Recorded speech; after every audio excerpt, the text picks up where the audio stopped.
Vanguard rides again. Sorry for the cough. I have a little bit of a cold. Well, anyways, I guess we can get to the topic. Hmm. So I've been thinking about this for a long time because my entire life I've sort of struggled with the idea of confidence, right?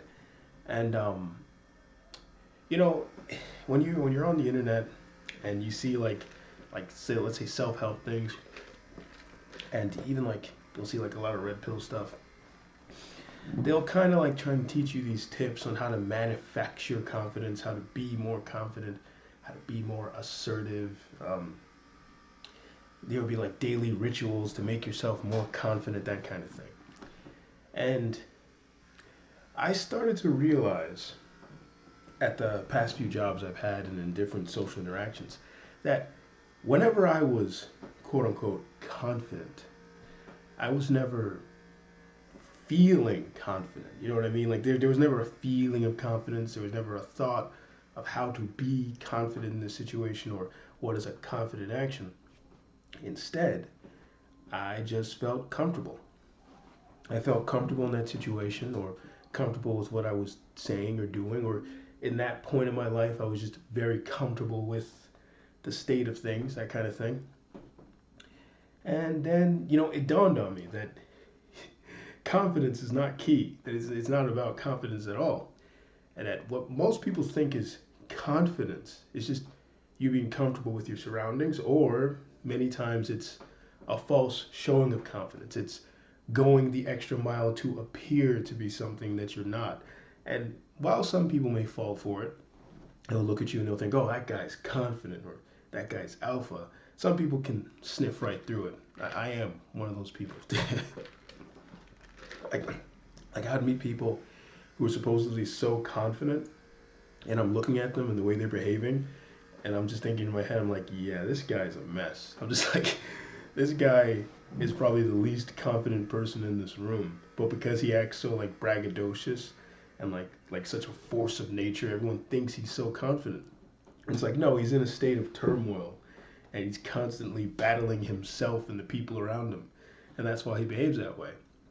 But anyways, like even in moments of my life where people thought I was very confident, like I guess the thing that made me realize this is recently I had a friend, and I was telling him about how I often struggle. This was a friend from work, right? And I guess the reason, I have a close friend of like 12 years who frequently tries to get me to realize that I'm actually a lot more confident, or a lot more, that there are a lot of things about myself that I don't realize because I'm always so hard on myself. So I was talking to this friend about how sometimes I feel like I'm not being confident, or like I'm trying to be more confident. And he looked at me and he was like, really? Because to me, you're one of the most confident people I ever met. And then I thought back to it and remembered, I was thinking in my head, why would he think I was so confident when I myself don't think I'm that confident? And then I was like, wait a minute, it's because at work, at the social setting I was in, I was often not trying to, and in that period of time, and I was in a headspace where I was not wanting for anything. Like I had a specific goal, and that's kind of all I cared about. So it's like I didn't care about anything else, much less impressing people. And I'd often say and do whatever I wanted, and I'd come off as very relaxed and self-assured. So for that reason, everyone thought I was this confident like guy was like who had clear objectives, because I would often list the things I wanted to do. So everyone had this opinion of me that I was this clear, confident, level-headed, assertive, and precise guy, because I would just say whatever I wanted because I was so comfortable. I didn't care about impressing them. And then I thought back to previous moments in the past, like back in college when people would say that to me, um, like I remember women would think that I was sleeping with a lot more women than I actually was. And the reason why is because when I was around them, I'd be very comfortable and just crack whatever jokes I want, say whatever I wanted. And this made me appear to be very confident to them. So then in my head, I was like, so it's not about struggling with yourself to try and be confident, or trying your best to be more assertive or that kind of thing. It's more about creating a comfortable situation for yourself and finding moments in your life where when you want to do something, just be comfortable doing it. Like, I mean, like talking to people or just doing anything. Just be comfortable with doing it and be comfortable with, like, just be very open to the end result. Like, just whatever happens, happens, and just be comfortable with it. And I know that word comfort and comfortable in modern context has a lot of like negative connotation to it, because when people think of comfortable, they often think of people being static and like locked in place. But I would argue that's not being comfortable. That's being, indifferent, right? When you're indifferent, you don't care about anything or the results or any of that stuff. But when you're comfortable, it's like you care about your comfort. You care about, like, it's like being comfortable.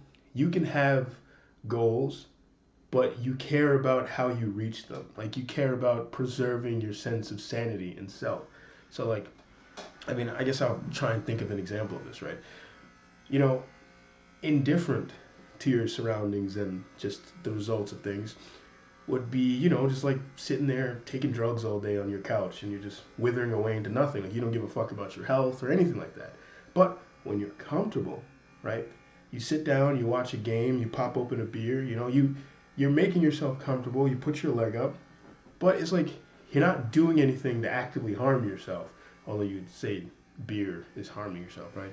But you're just enjoying the moment around you. You're enjoying the present, right? And then you're not going to sit there all day, if you're comfortable. Eventually, you're going to sit there, you're going to be like, oh, well, that was nice. Time to move on. You're going to go to bed, or you're going to go do something. You're going to go outside. You can be comfortable without being static, is the point I'm trying to make. And if anything, I would argue that being comfortable may actually be the best way to not be static. Because if you try to put yourself in hot water in the most uncomfortable positions, and for some people, this works. A lot of people, when they put themselves in a really alien, uncomfortable position, what ends up happening is their expectations are shattered, their beliefs in themselves are shattered, and they get knocked right back down to square one. It's like you get knocked all the way back down, and you got to start all over again, which in itself is an interesting process. I've had that happen to me, and it's kind of cool, but I don't want to get into that. But when you do things in measurable, comfortable doses, you will move at a pace that makes sense for you.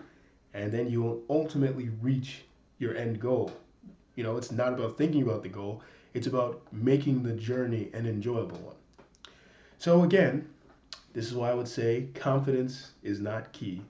What is key is making yourself comfortable in your own skin. It's not about being confident in yourself. It's about being comfortable with yourself. But yeah, that's all I got to say. Vanguard out.